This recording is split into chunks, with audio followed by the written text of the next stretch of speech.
Yeah. Welcome, everybody. Welcome to FMA Discussion. Good afternoon. This is episode 170, and today we have both Darren Friesen and Tom Sotis. And with me today, helping out with this, is Guru Tom Pena. Hi, all. Thank you, everybody, for coming on and doing Hello, it. gents. Appreciate it. Hi, Dean. Hey, Hello, guys. gents. Thanks for Thank having you for us. setting this up. Oh my gosh. Yeah. We're the ones that feel lucky, man. Yeah, exactly. We're very much looking forward to this one.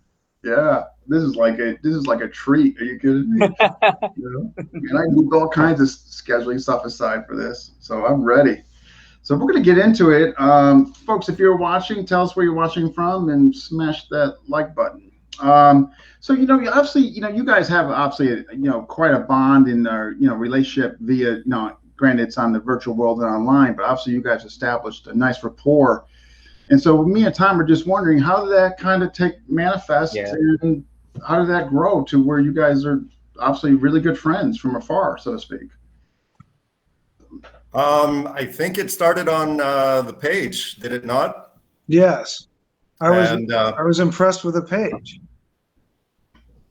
Yeah, and we started talking privately, one-on-one, and talking shop, and it got deeper and deeper. And unlike, I think, a lot of friendships that are based on the arts or based on, shared experience with violence, this developed into a mutual respect where we actually started talking about life and other things as well, which to me at least creates a pretty solid bond. I mean, you develop so many casual, fleeting, professionally based industries on social media that kind of don't filter into real life, and Tom has kind of filtered into my real life in a very positive way. Wow. Oh, thank you for that. When we began interacting, it was obvious to me right away that you have a very powerful intellect, and I knew that I would stand a lot to learn from discourse with you, and that all proved to be very true. So yeah, it's been great from the very start. Yeah. And vice versa. I'll add. You guys' intellect, I know it's almost intimidating. Like when I get in conversations with Tom in his garage, man, I'm like, how am I saying the right thing, man? Yeah. Sometimes when I visit the Darren's page and I see them discussing, I just, okay. I'll just sit back and read. It's another level, man. A lot of gems, yeah. It's a different level of insight and what's being presented. And sometimes, I gotta be honest, man, I like to say like, oh yeah, I got it right off the top of the bat. I wish that were the case, but unfortunately, sometimes I gotta go home and sleep on it and digest it and what have you, and all that. But Tom, I find those to be the most valuable interactions, though, the ones that you get off a call or an interaction and go, you keep processing it throughout the course of the evening, because the conceptual ideas that were brought up were at such a different level where you go, there's some real value here, and I really want to just sit on it for a little while. Yeah. And see how I think about it and how it factors into what I do and how I act. And there's far too little of that in the industry, generally speaking. I know. I mean, what was really provoking for me, just to cowpull on what you're saying, for example, is when I first met Tom, I went to, it was the best $150 I ever spent buying his Bob. And he was kind enough to lay out his methodology and explain everything and all that. And I was on my ride home, I was just trying to I knew it was incredibly powerful enough where I had to pursue this, and it really resonated with me. But I have to admit, I was overwhelmed. I mean, it was a good overwhelming, but overwhelming nonetheless, and all that. So I totally agree with you. Anything that provokes that deep thought or keeps you up, like, because you're thinking about it, processing the experience and all that. Tom Payne, anything you want to add? Oh, I'm sorry, Darren, go ahead. Tom is what I kind of profess to be as well. I have always been far more adamant about being considered a professional, like not somebody who makes money from the thing, but seen as a professional and a craftsman. And those are far more invaluable to me, to be perceived by my peers in that way than Grandmaster or Master or Supreme Grandmaster, or all these exotic titles that float around and mean absolutely nothing in the real world. Yeah. And, you know, I know Tom is the epitome of that as well. And he tries exorbitantly hard to project that as well, and does a great job at doing so. So you both do.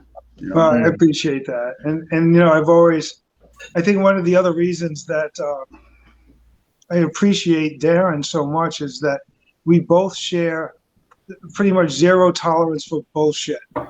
And he has, in some ways, a depth of knowledge in areas that I can only scratch the surface on. And so I get to use his gauge of bullshit for some of those things. And he has a different background and experience, so he sees what we're both looking at from a different prism, but I know he still has that zero BS filter on there. And so because of that, it allows me to be have that kind of open engagement, because I know that I'm going to be learning something that's worth digging into, instead of having to spend all that time in there and then find out most of it's crap later on. So to me, spending time with Darren is a great time saver, and it helps me achieve that depth of knowledge in a way that it would just take me a very long time to get on my own. Areas that, you know, sometimes it could take you years to gain a depth of knowledge on your own that you could pass to somebody else in a conversation or in a few conversations. And that's what Darren does for me. And so, Dear God, I hope one day you interact with my wife and explain that the way you just did. That would be just wonderful. That would make your life a lot easier, huh? Yeah, well, as Matt Marina said to me once, I said, "I'm very sorry, sir. I have to leave your seminar early to get my wife from work." He goes, "Oh, that's okay, son. I understand. We all have a grandmaster at home." Yeah, or commander-in-chief. Grandmaster, all those titles that, you know. Tom Pena, anything you wanted to add or question? No, actually, just want to reiterate what Darren said, because when I first when I joined his group, the Human Collaborative, was it? Yeah, so I was looking at so I was basically looking at his post. He breaks down the skills and puts context into the movements as well. So which is really very refreshing for somebody to do that as well, because normally you get people just like, okay, here's my video, and they try to just do stuff for people basically to wow people. Okay, but Darren doesn't do that. He does basically, like, he explains thoroughly what basically this does. So which is very good and very refreshing, as I've said. So I always like going to that page and basically looking at watching his videos. So because there are certain things that, although I can relate to, but still he adds more context and more layer to basically to what I already know. So which is really, and I find it really helpful as well. I would second that. Was one of the things that attracted me. Is that, to me, I'm all about context. Without context, you can't define the meaning and significance and value of what you're really talking about. And Darren, I found, had, in my opinion, the most superior way of doing that. And not to say it's the only way, but he was able to do that in ways that were new for me, or to more clearly define things that particularly maybe I had grouped together before. And so that depth of knowledge helped me. So when it comes to that kind of context, learning that the framework of his thinking to back up and go, well, what questions was he asking about that? And why did he ask about that? And I would write down the questions, and then I was getting more from his questions than any of the responses and answers. And so to me, it was how you helped define that context through questions. And it was the guided discovery, where you guide people to discovering and those conclusions and coming to those conclusions on their own. From that. And to me, it was a really brilliant way of approaching it. So I learned a lot from that. Thank you. To me, context is everything. And the more you learn about context, the better you're going to be with everything that you do. Exactly. Don't you guys, and I thank you for that, Tom, but don't you guys in a very general way think that labeling and articulation would solve a lot of industry problems if people just labeled it what it was and were able to articulate what that labeling meant? We would avoid a lot of the stupidity that is currently out there. you know, the Hubud video with hardcore killer knife fighting kind of mentality. You know, we would obliterate a lot of that if people, you know, really were able to do that fifth layer of learning that we talked about yesterday and labeled it properly. And whatever that is, if you want to label it stylistic Hubud, I mean, I have no problem with that because it is what it is and you're telling me what it is openly. And you're articulating to me exactly what you're trying to put across. But we far too often get the generic stuff and people want to, you know, build credibility bilaterally some way that's not how credibility is built, at least not to me. If I might address that, one of the things that, look, I've done over 1,200 seminars in 24 countries. Wow. And so when it comes to part of that concept, how do I get across all these languages and all these people and all these different definitions for the same word? And so ultimately I had to try to find a universal kind of language and terminology so that I could cross cultures and deal with a wide variety of different martial arts. And ultimately I end up using a very unique tool, the dictionary. And a lot of times when, you know, Dean will tell you when you start, I go, can you define and then compare and contrast strategy, tactic, and technique? And most people cannot, but yet this is the meat and potatoes of what they're supposed to be teaching. And then if I even ask them, can you tell me what is the definition of technique? Almost nobody ever gets it right. Why is it we have an entire industry using this word over and over? And if you ask people, what is the definition of technique? They'll give you a whole bunch of variety of answers. But the real one answer that fits everybody is, it's the spontaneous assembly and application of movement. And now that fits all the different martial arts, not this is how our style says it, this is what we think. It's those kind of divisions that keep everything apples and oranges. Even when you're talking about practice and training, you ask people, what's the difference? Most people go, well, in our school, or I think it's like this or that.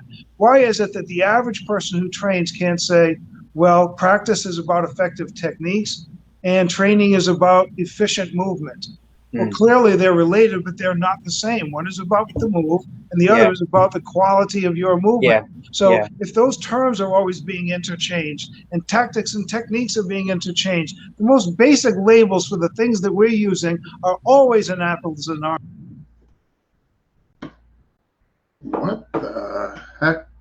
Okay. I think I'm back. Yeah, you're good. You're good. Hopefully, Tom. I can't even begin to explain how three of you just vanished. Tom's back. Yeah, just explain to these guys. I have no idea what occurred. Three of you just vanished from the platform. I can't even begin to explain what occurred. Is Tom there? Yeah, I'm just waiting. He was here. I'm just waiting for him to come back in. Okay. Might be just switching over to Zoom. This is crazy. All right, Tom Panion. What the heck? Oh, there he is. All right, we're back. I'm sorry, folks that are watching. I can't begin to explain what happened. Three that just vanished like that. But anyhow, we were. I'm sorry, Tom. You were talking about as far as the inability to define technique, tactic, strategy, and all that.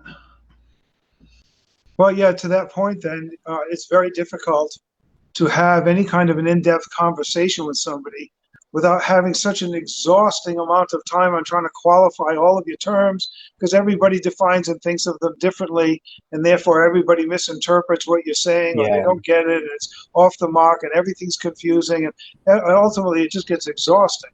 Dean, when you came to me, I said to you, look, man, you got to learn this method, so if you want to get through this, that's where the gold is. You got to get the terms down so that we can be on the same page. And so I use the dictionary. So it doesn't matter what your style likes. We're going to use the dictionary. Yeah. No, it was. But people aren't generally into consensus building. I've found people don't want to be on the same page. They don't want to go deeper than surface knowledge. That's what I was referring to yesterday with Tom, like reverse engineering his exact same idea is You know, I get students from other schools that come in and go, this is how we handle this, you know, this is the defense for this attack. And that statement alone is incredibly vague and mercurial. You know, my question often is, do you think there's an equally efficient or better way of doing a thing? Is there something that's faster, easier to achieve under duress, or creates greater damage in the meantime? And if the answer is yes, maybe it's worth exploring that together and delving further into the problem. I mean, we have generally in the industry one-dimensional solutions for three-dimensional problems. Nothing is uniform. What happens in Tom's neck of the woods does not happen in my neck of the woods. What happens in my neck of the woods did not happen in the Philippines where Tom Pena grew up. And that's something to pay attention to. And it is worth sitting down and talking to peers and going, here's my experience. How was yours? And if your response is that would have absolutely failed in my culture or in my environment, then it's worth discussing instead of going, well, yeah, but I mean, I'm the authority here. And you know, there's far too much name value and self-importance and narcissism in the industry for people to just sit down and build consensus and have discussions and go, how can I benefit you by sharing knowledge in what way? And you can do the same for me. We're sources. We're not final authorities. There is no singular final authority on violence or counter-violence. There just simply isn't. Yeah. And we have far too much of that. Some guy comes out with a book, and I'm not going to mention any names, and they've rested on their laurels for 20, 25, 30 years, and it's still the same stuff that's being recycled. And neuroscience and anthropology and sociology have proven a lot of these things erroneous. And yet we still cling to that because guys are desperately clinging to what they've built their house on sand on, and they don't change. And if you don't change, we can't have discussion, and we certainly can't have consensus. And that's one of those things with terminology that Tom was just mentioning. I mean, if we can at least establish things that can cross-reference our experience, we have starting point. Yeah. Before that, we have nothing, and we're just going to sit there and argue and defend our own experience, our own survivalism capability, and our own whatever system, style, art, whatever. Who cares? I mean, well, it really stems from our values. And if you have common values, then we're going to find a way to talk about these things. But, you know, those values are different. Why are they there? And why do they train? And so what is it that they're looking for? And then their values are going to then help determine the boundaries over what they practice and why they would defend that and so forth. And I find that when I was younger, I didn't understand traditional or preservationists. Because to me, I thought, well, if it's not like really working for you, why wouldn't you fix it? But I have really since come to understand that some arts are more like a martial artifact, like a museum piece, like a beautiful old vase. And if there's a piece of the vase that's missing or cracked, you wouldn't repaint it or try to fill it in. You would ruin its value. And now I see with those ancient arts that if you tried to fix it, you'd be ruining its value. And I understand that now. I understand they have no choice in how they train. This is what we do, and this is why we do it this way. Now I understand. On the opposite end of that scale are functionalists. And I would call myself a functionalist. And to me, that means that our prime directive is that we must always seek greater functionality. And this is because lives are at stake. Yeah, and when we find it, we must adopt it and adapt to it. We don't get to say, well, we kind of like doing this other thing. No, the task determines that for us, and we have to step up to it because lives are at stake and people are expecting us to give them the very best of what we know. And if we want that for ourselves, we should be giving that to others. Yeah. And so then I find there's a lot of people that are in between that are enthusiasts or recreational or social or whatever they are, and they're doing it for their enjoyment. And that's fine. Everybody should do it for their own reasons. I only have an issue when somebody's down in the enjoyment end and they're trying to sell something as life-saving material and they haven't done the life-saving work. Yeah, it's exactly. kind of like teaching a first aid course on how to save somebody from CPR and you've never even done it on the dummy. Mm. So this is my only issue, is the integrity level of what is it that you are professing to be and to sell or to be offering to others. And in an environment, we find our industry is chock full of virgins teaching sex. Those of us who've been there know as soon as they open their mouth, but to each other, it all sounds perfectly plausible, and they're all patting each other on the back. So again, my whole thing is do what it is that you do it to the best that you can, but be honest about what it is that you do. And in doing so, everyone should do what's right for them. Just do it straightforward and have the integrity to put that out there so that people, and it's always buyer beware, but at least people then don't spend time being in the wrong place, getting the wrong thing because it was misrepresented. And to me, especially when it comes to the knife, because lives are at stake. And so there's a lot more going on there than a punch in the nose. Yeah. And that's why I feel the weight of that responsibility with what it is that I do. And in some reasons, that's why I'm uncompromising in my values on how I approach, or how we in AMOC approach our training. None of us is as smart as all of us. And that's why we're a combative think tank. And it's not limited to the guy at the top and master so-and-so. That's not going to do the job. So this is a little bit about how we approach that in terms of looking at the values. So when I look at somebody, and some guys come to me and they say, well, I want more functionality. I say, are you sure? Because then when you see what you have to do for it, you're going to turn around and go put your head back in the sand and be a martial ostrich because you like doing that other thing and you're vested in those drills and that's where your rank is. And now all of a sudden you find out you'd have to do something very different to actually achieve that functionality you want. And by the way, now that you know there's a more functional way and you're not teaching that, where is your sense of honor to people that are expecting you'll give the best of what you know and their life is at stake? Exactly that. What exactly are you loyal to is the thing, and do you know your lane? You know, on the second case, I see people all the time that are long time instructors that don't know their lane. They think they're teaching one thing and they're not. It's so blatantly clear that they're teaching something totally different than what they claim. Yeah.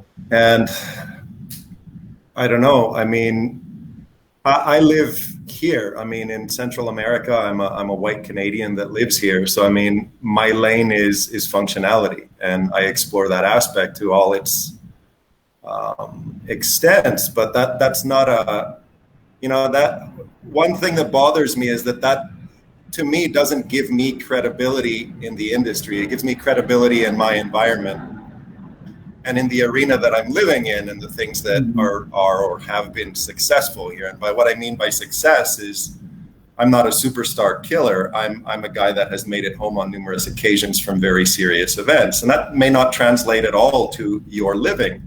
So what gives me the credibility that you should come to me? And yet, you know, we have this overarching thing where one guy has this level of violence. This guy's been to jail. This guy's been an ex-gang member. And one of the things I always ask is, when somebody's been in just a huge volume of violence, are they the cause and the result of their own experience? And if that's the case, I mean, it's a very simple solution for me, is don't do what they did. So, I mean, you have to, as Tom said, you have to put everything in a very explicit context and understand where the person is coming from, what their environment is, and we talk about killing and violence in this industry like it's secondhand. And you see guys doing that all the time on the internet going, I just can't wait to get in that next knife fight. You know, I'm going to shank this motherfucker. And you're going, those are the exact guys that I delete immediately, because they have no coherent understanding of the repercussions of those acts and what they do. Very true. You know, one of the things that I always like to say is people are completely averse to violence, you know, civilians. And then I go, the civilian body globally is responsible for more murders than any other body. Gang members, military, whatever. More civilians are killed by other civilians than any other demographic globally, regardless of country. That is the case. So civilians can do that, but they have to be wired a certain way to do that. And I've, you know, for me, and I'm not going to get into that in depth here, but there are usually three elements that I see that are always present for a person to be able to push over that ledge. And most people are never put in those predicaments where those three things become paramount. So the bluster on the internet to me is, you know, I really don't think the majority of people that do these arts and these systems really understand violence, have really studied violence. And you've never heard me shit talk online about violence or about utilizing it for a number of different reasons. And we can explain those too if we would like, but I don't want to take the reins here. But just on that note, I think that's a huge element, is that the more you hear a guy talking about killing and violence and these things, the less they've actually experienced it.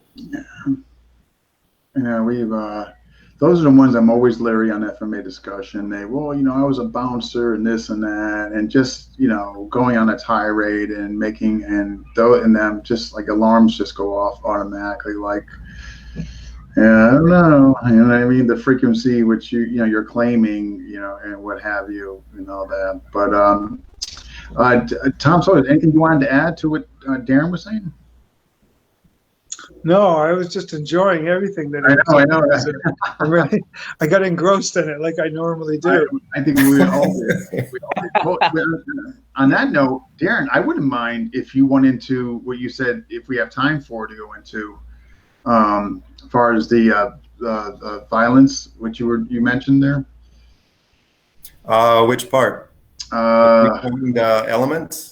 Yeah, Yeah, the elements. exactly. I think that's Usually the case studies that I've, repeatedly gone over, and I'm one of those people, when I hear there's a mass killing or a murder, I want to know more about it. And I don't want to listen to the media's point of view to tell me what that entails. What area was it in? What was the trigger point? What was the state of mind of the person that committed the act? What pushed them over the edge? Mm-hmm. And to me, I found after, thousands of these case studies, is that context is huge. You have to put it, even if you're training somebody for self-defense or the ability to use violence, if you don't put it in a context that, as Tom Sotis said before, where their values and ethics align with achieving that act, nothing will come. You're not capable of it. And just on that note, we have in this industry far more of an addressing of ability than capability. And it's capability that pushes the envelope as to whether you can actually complete an act or not. It's not ability. Tons of people have ability. Violence, counter-violence, murder, death, none of these things are achieved with ability. They are achieved with capability and the ability to push past that. So if you put it in a context, even in a self-defense scenario, if you put it in a context that aligns with their values and ethics and morals, and they're able to achieve it and they can see themselves achieving it within that context, you've already overcome a certain boundary to allow them to be capable of a certain level of violence in a particular context. You can't just put a whole sphere on top of somebody and say, are you capable of stabbing somebody? Because I'm not capable right now of walking out onto the street and shanking a guy. Even with all the knife training that I've had, I'm not capable. My moral structure will not allow that. Exactly. And that's what we mean by context. And nobody in this industry addresses that. Nobody. We all just talk about violence and killing and all of these ridiculous things that people get. The next is emotional content. The person has to truly believe emotionally that there is a righteous indignance to achieving the act. If you don't have that emotional content aligned with the act, you're not going to do it, even in the proper context. Now, explaining that to people may be extremist in some ways. Like I said, I gave the example, the last podcast, of how it took 5 minutes to change somebody to, I could never commit that act, to, I remember that. Under the right circumstances, I would be capable of committing that act. Yeah. And the third one is belief, where you jump up on the logical levels portion of the element. And they have to believe that there's a just overall cause that's benefiting their situation or society in general of achieving that act. And if any one of that triangle is out of whack and misaligned, most normal functioning people are not going to be capable of utilizing an act of violence, even in a positive manner. So I'll leave it at that. And if Tom wants to jump in on that, he's more than welcome. Well, I agree entirely, because I know you guys are familiar with the saying, where there's a will, there's a way. But I've amended that to say that where there's a will, there's a way, but first there's a why. And so if we don't first get all the way down to our most basic values and what our motivational drivers are, well, then it's not easy for us to outlay a strategy. So that means we have to do a proper threat and risk assessment. And when we look at that, then we have to ask ourselves, well, in this particular threat or this particular situation, what am I willing to do? And that means when this is over and I stand before the judge and I tell him all of the facts, and then I tell him, given that same situation, I would do the very same thing again, and I throw myself at his mercy, that means I've thought this through to its logical end. I know that I'm going to be held accountable for all of my actions. If I'm not willing to do that, then this is not my course of action.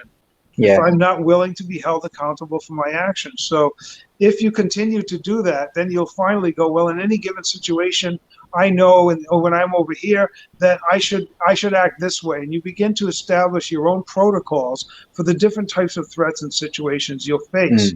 And in doing so, when you do face one of them and you're under pressure, where you have no time to think and you're not likely to come up with a good solution or utilize your best judgment, you already have protocols in place so that you have a good framework and a guideline about what you think you want to do, what your intentions are, and what you're hoping to accomplish. And in doing so, it frees you up where typically that's where the place of hesitation comes in, because when you could have all the tactics and techniques in the world, but when you're presented with that situation, you already don't have a protocol in place. You have to go, if I do this, this will happen. If I do that, that will happen. I have to compare those outcomes and then decide between them. And that's assuming that there's only two things to decide between. So when you start looking at that, this is where hesitation comes in the moment, even from highly trained people, because in the moment they have to weigh the consequences of the tactics that they're already good at, but they haven't done that in advance. So that's why it's a good idea to say, well, in a certain situation, what would be my outcome? What types of tactics would I utilize to achieve that? And start laying that out. So when that presents itself, you go, okay, I know what I need to do here. And you can focus more on the task at hand. And with that, we're likely to achieve best possible outcomes, which to me has 3 points. You need to be tactically sound, legally defensible, and morally responsible. And this way, tactically sound means I survived this situation. Okay, but I'm legally defensible, which means I'm not going to have to fight in jail for 10 years because I did the wrong thing. Okay, or then I'm going to have a huge civil suit against me that's going to wipe me out financially. Okay, and then I'm morally responsible for myself. So did I act in a way that was consistent with my own values, or was I under stress, under a situation, and I acted in a way that was inconsistent with my values, and now I have to live with that too. So that's why in a mock, we spend a decent amount of time about doing a proper threat and risk assessment on a person's where they live, where they work, where they party, where they go in their community, and those kind of things, so that they can do that. I do the same. And in doing so, they can approach the world with a lot more confidence, knowing I know what threats are, where they're not, what I need to prepare for, and I am prepared for them, which gives you that confidence and freedom of mind. The opposite of being paranoid of people who haven't done a threat and risk assessment, that don't know what the risks are, they're afraid to go certain places and wouldn't know how to handle them.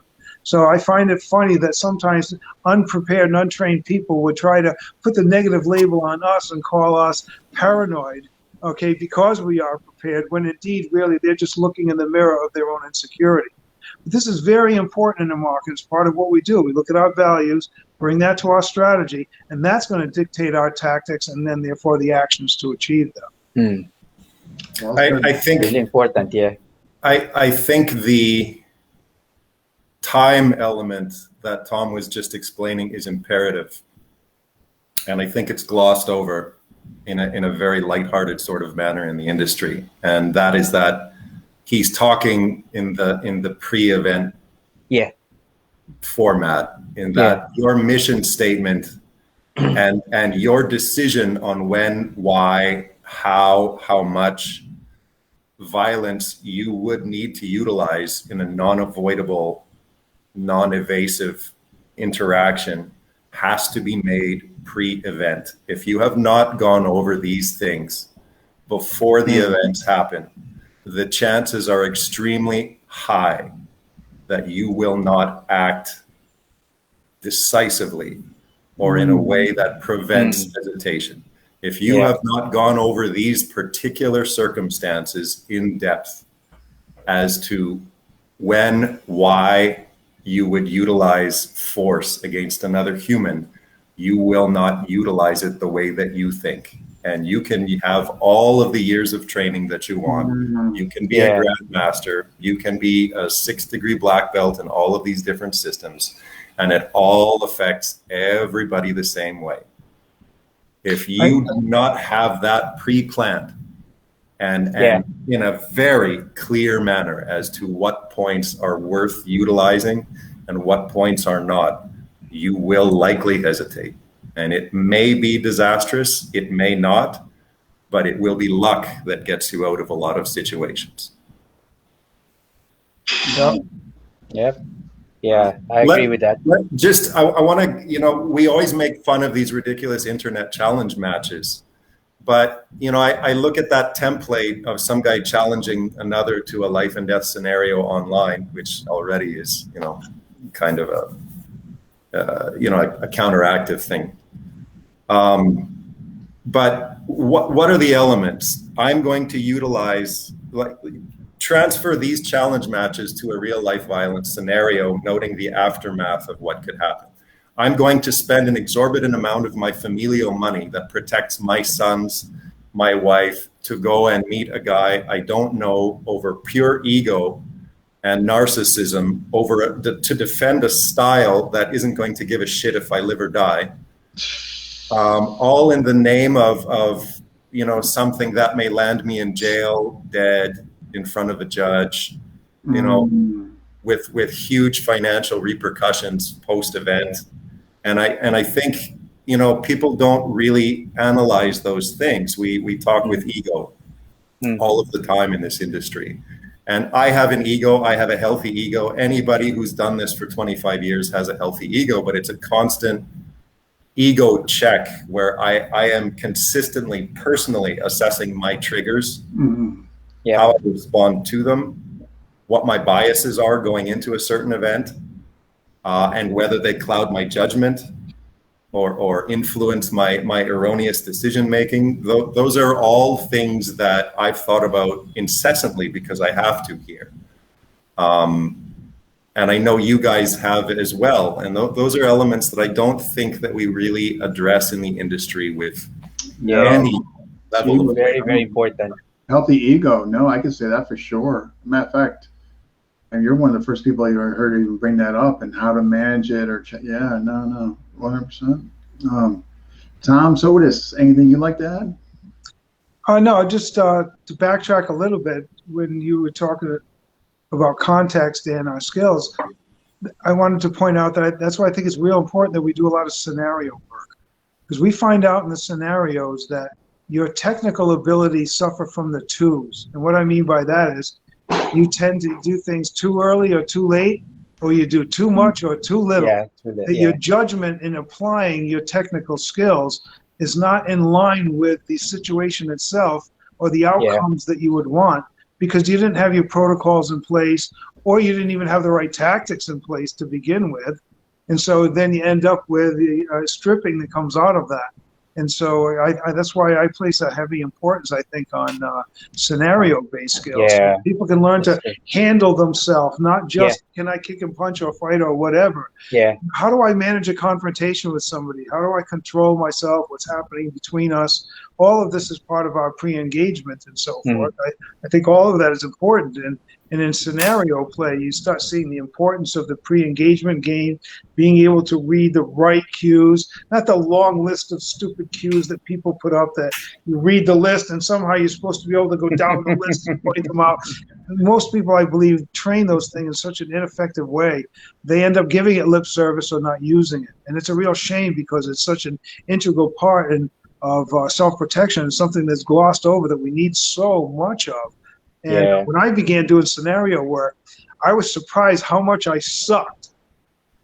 I'm like, why did I wait? Oh, he got me there. And I'm like, I'm better than that. I think everybody is. No, I'm not. I only thought I was because I wasn't put in any contextual situations that sapped my resources and my way of thinking, where the only thing I didn't have to think about was fighting this guy in a vacuum. I had to deal with all of this other stuff that, as it saps your resources, again, your thinking, your strategies, your tactics, and all of what's going on, you start going, wow, this doesn't happen in a vacuum. And even here, we're only in a training group, and the scenarios add that level of stress and, again, I'll use that term, sapping your resources. And you start finding out you don't have that technical ability spot on with that timing and everything like you do when you're drilling or doing everything in a vacuum. So to us, this is a really important. And by the way, the quality of your scenarios is entirely dependent on the quality of the bad guys. Because if they cannot bring that in a truthful and realistic fashion, then it just feels like a stupid game and a setup and so forth. So we're really lucky that we had some guys that come along. They really put themselves into that part. And I find it really valuable. I still do them. And I'll still say I suck at it, because when it comes to the scenarios, there's almost no good way of being able to say I did everything perfect, because the next time the other guy will get around it. So it's this constant evolution of making mistakes, but we make fewer mistakes and we see things earlier.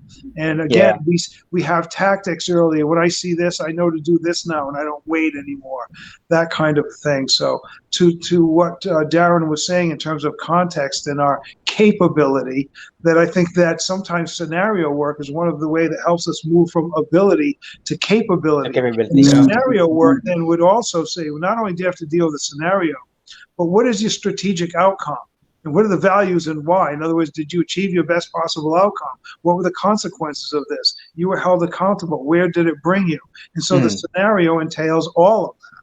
Yeah. And there's never, ever, ever one right way of doing a thing. I mean, we did live in that little paradigm where, you know, this is the response to that. And there are always, like, we try and pigeonhole and dovetail students into believing that there's one proper solution, and there is not.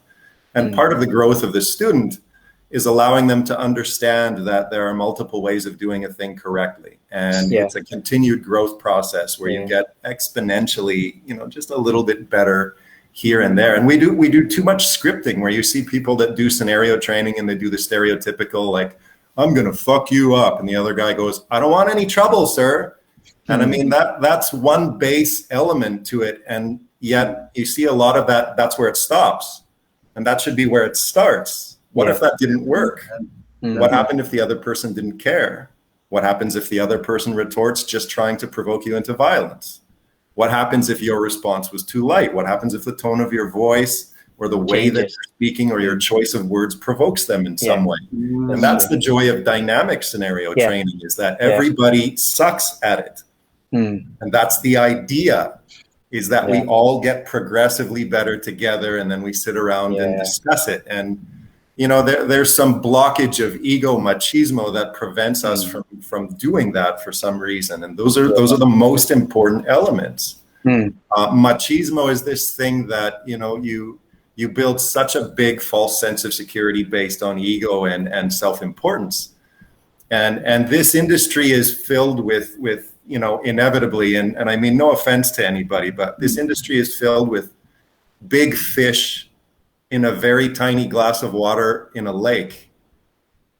And if we all understood that, and we were all just guides and sources and coaches and, you know, those things, instead of all of these titles, we would actually have a far greater chance of connecting with a body of people in a positive way. And yet here we all are going, you know, $30 a month seems fair. And, you know, I'll teach you my art. And man, really, this should be a really important industry. And yet it's not, because these are things that are simply glossed over and shoved under the table because people are uncomfortable about discussing them. Yeah. Awesome. Yeah. And if I may add, it's the importance of doing a scenario is basically allowing yourself to immerse into the situation. And basically, it helps you understand how your body responds to stress and anxiety. And that's like what Darren said, once you get provoked, basically by going into scenarios, that's where you learn. That's where you learn your mistakes. Basically, oh, I should have handled it this way. So the next time you go through it, And you also like by doing scenarios, as I've said, you get to understand how your body responds to different stimulus. So when your Yeah. body gets in, when your body responds to the stress, your body gets anxious. Sometimes it responds to differently to different stimulus or stimuli. So by doing scenario, you get to understand it more, and it allows you to handle yourself way better the Yeah. next But time you do it, and it yeah, allows you to think and to decide more effectively. yeah. I'll add on that point, and I would like Tom to jump in on this too, is that, you know, we have this learning progression that I find really counterproductive. I have always, and I've taken a lot of shit for continually putting it out there, and that's that we don't give students nearly enough credit. You know, we have, let's, like, since this is FMA, let's talk FMA. You know, they think, okay, well, we're going to break them into hubad, and then we're going to do the V, you know, and triangle footwork, and then we're going to do the abecedario to break them in slowly, and you know, we'll teach them sinawali, and we'll leave knife for later, and you know, this progression to me is I don't believe in it. I believe that if it's done properly by an instructor who understands it, you can immerse students in resilience, stress, pressure, to get them critically thinking, momentary decision making, building their resilience and adaptability immediately. Immediately. You don't have to wait and give them all this shrubbery around the Christmas tree to get them to the bark. You know, we do that, and I have had huge success immersing people in stress almost immediately where they've benefited. And I'm not a fight, you know, provocateur. Like I don't love fighting for the sake of fighting, but that kind of resilience and pressure and adaptability environment is growth. It is healthy for people to be exposed to sparring, aerial training, and dueling, and resistance training, and getting them to dive into that almost immediately. It is healthy because they get that train of thought that allows them to break out of some kind of systemic restraints that they've already built up, and the instructor tells them, okay, now you've been doing this for a year, you're going to spar next Friday. How do you think the student feels with that kind of input and that kind of feedback? They're going to fold generally, or surprise themselves in a way that they didn't think they were capable of, none of which is good. It should be a progressive ladder of exposing them to things that challenge them. Exactly what Tom and I always talk about comfort. Get to being comfortable with comfort. Yeah. Definitely.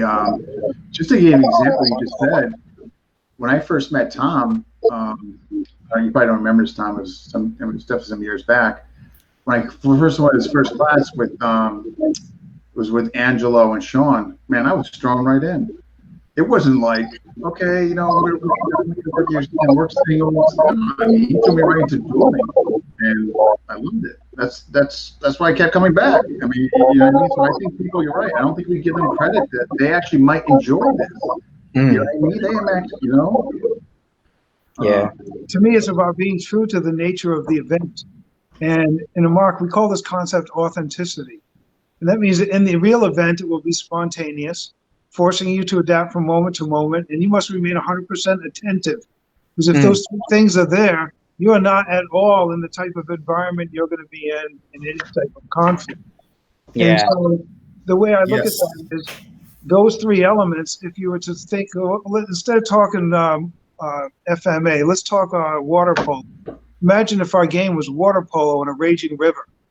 Well, to me, you start to look at that and go, well, what good would it be if I practice volleyball where we help each other volley it over the net, and then I set it up for you and you spike it down and go, ha-ha, I got a point. And then you get into the game and you can't even keep your head above water and you're drowning.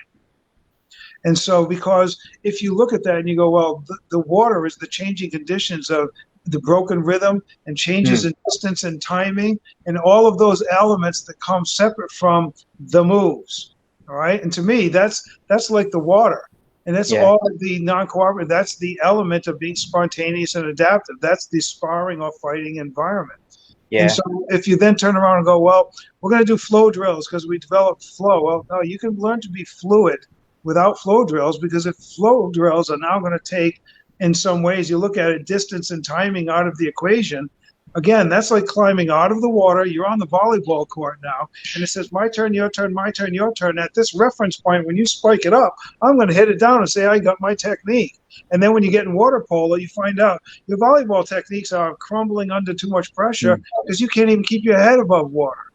So that's why in a mock, we start going, wait a minute, this is a fight-based activity. We should be in the fight, and then from there, we should be able to learn to break it down and get better with that. So 90% of our practices are done in sparring or fighting mode, so that authenticity is always present. Only in the most rare circumstances would it not be. Why would I want? How do I think? How much am I going to learn on a reactive, on a comfortable volleyball court? Is that going to work in a river where he's trying to drown me? So that lacking of authenticity is, I believe, one of the biggest problems. And not only that, but most of their activities cease to become deliberate. And if I might talk about that for a minute on being deliberate, because that is really the holy grail of martial arts, which is muscle memory. And we all know muscles don't have any memory, but in terms of using that term to mean that an action has become perfectly natural, like walking or whatever, where you don't have to, quote unquote, think about it or process it. Well, the biology of skill development is in this substance called myelin that our body secretes. Okay, so here's the deal. To understand what is deliberate and what is not, how skill is built, and why plateaus occur. All right. Imagine if there's a little pipe coming out of the wall that would spit out a soap bubble, and my job was to pop the soap bubbles. So I might get my knife or my pen, and as a bubble came out, I might pop the bubble, and I might get the timing off a little bit, and I might get the angle. But once I get that right, I get good at popping that bubble, and then you can speed it up, and I can pop them until I can pop 1,000,000 bubbles. But I'm not really becoming a better bubble popper. I'm just popping bubbles.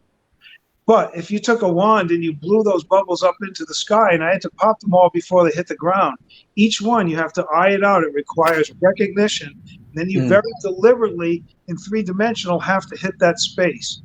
Now, every time you make a deliberate action, the body secretes a substance called myelin, and that coats the neural pathway between the brain and that action.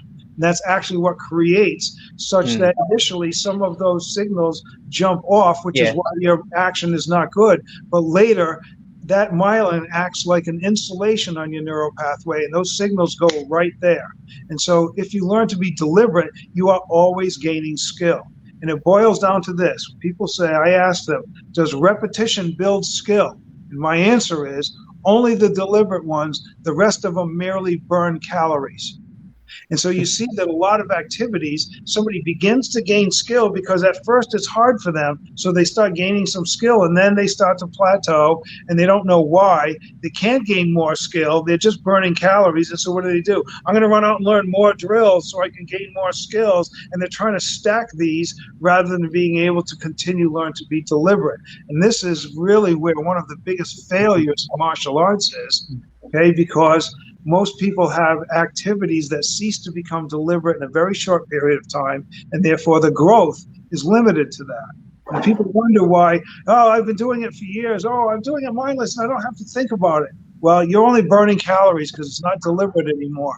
And so they don't realize, even with so much more effort, they're wasting their time and not gaining more skill. Yeah.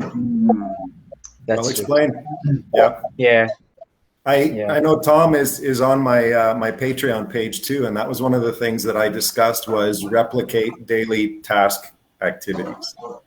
We do things constantly that are abnormal and unnatural for the human body, the footwork and the stances and a lot of these different things that we propagate are things that have to be learned over a long period of time to ingrain. And then you have to ingrain them under a series of stressful and duress-ridden circumstances. Whereas what I try and do is all day during my day, I'm replicating motions that I do anyways and incorporating them into my training. It becomes a secondary thing. So when people go, you're laying on the couch, you haven't trained all day. I go, I've been training since 7 in the morning when I woke up. It's just you haven't noticed what I've been doing and how I've been incorporating daily activities into the functional nucleus of things that I actually do when I fight or when I move or when I react. So, I mean, there's no transition. There's always a transition with style and system in that you are adhering to a certain group of paradigms that system and that art propagates and trying desperately to cling to that to make sure that if something should happen, you're representing that system in the proper manner that was dictated through years of evolution. And that's not how all of this works. That is a very abnormal, unnatural way for most people to move. And when they are put under any sort of duress, the minute they can't connect with that movement that system dictates, they fail. They lower their survivability rate. That's why this, to me, what Kwame is explaining to me as well, is that this all has to be a very natural progression of things that we do anyways and that are already good at. The more natural this process is that we're doing, the easier this is going to be to achieve. And yet we sit here going, how do I make Sinawali functional against another Sinawali player? And you're going, who gives a shit, man? Really? Like, do we really care? Is that kind of a thing that we're going to find ourselves in that's going to be imperative some way? I mean, if you like fighting and dueling, that's fine. I mean, I do too. I love the fight. I get far more feedback from engaging with another person, not beating them up or hitting them or being hit, but just that feedback that it gives is far more invaluable to me than hitting air. But most of the time we see in the industry, and that is also included in the FMA industries, guys that swing at air. They don't hit things. They don't cut things. They don't punch things. They don't play with other people. There's no play in the thing. It's just the aesthetic dynamic of it. And that becomes a very staid,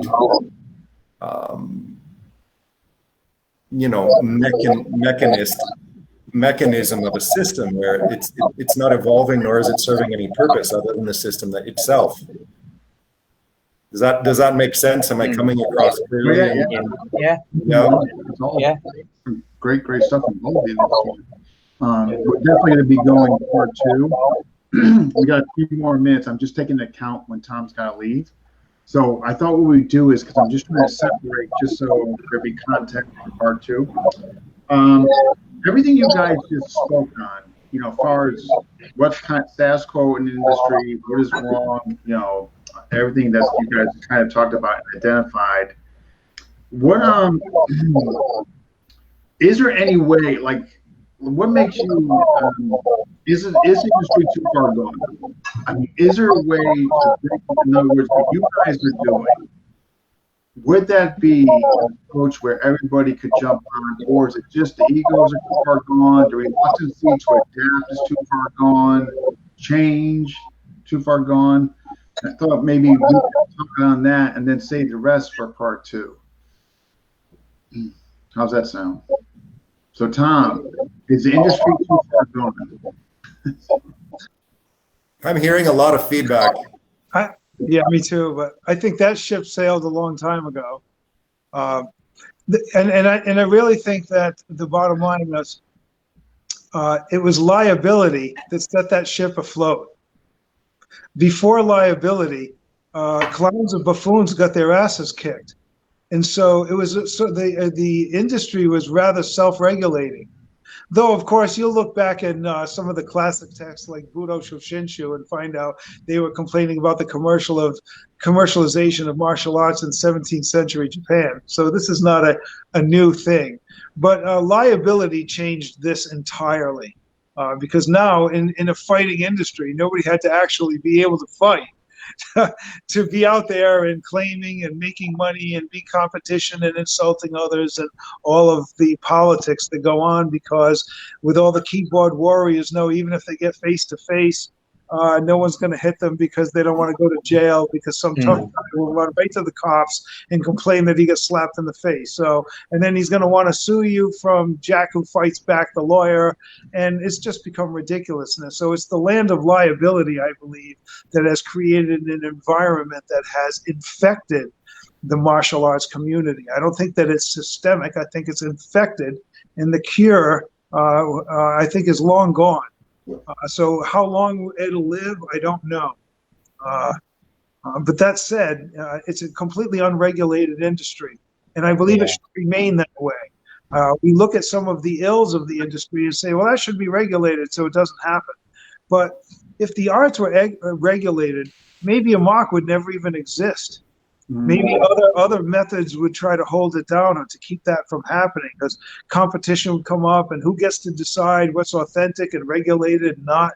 And pretty soon, the music industry is not really regulated to a large degree. Somebody could invent their own instrument, play it on their own. If people really liked it, they could go to his house and pay them to learn how to do the same thing. And if they got really rich, some guy who's been playing guitar for 20 years might get mad and say, well, that's not real music. Well, maybe all those people that are enjoying it think so. And so I believe that in the same way that people like to cook or that they like to have their own music, that they should be able to have martial arts in their own way as well. And buyer beware. Yeah. Okay. I'm all about the freedom. I'll take the downside to have the upside. To have the freedom. Yeah. I think we all agree on that. Darren, what do you think? Are we too far gone?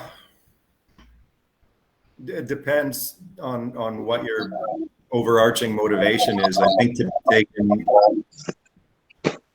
unilaterally seriously by the general public, it may well be. I don't think what we actually know, because most of us are too busy patting each other on the back and self-promoting our wares and promoting this and that we've long ago lost sight of the fact that the majority of the general well-adjusted working public has generally tuned us out. I don't think there's even an awareness that there's a serious lack of credibility when we're talking about the outside world. And you get that the minute you start talking to those very civilians, their response is very telling.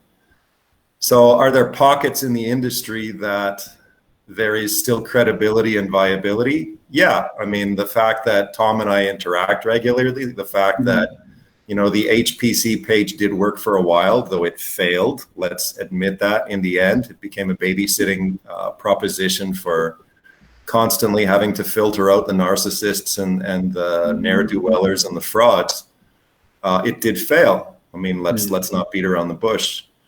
But there was in the center a nucleus of people that did interact very well with each other, that had a ton of experience, that were very grounded, and that were very adherent to what violence and counter-violence and martialism actually were. So I don't lose complete hope, or I would probably have packed this in a long time ago out of redundancy. But to parrot what Tom said, I think on the grand scheme of things, it's a hard sell. I mean, I think it would be hard to rebound on a mass global level.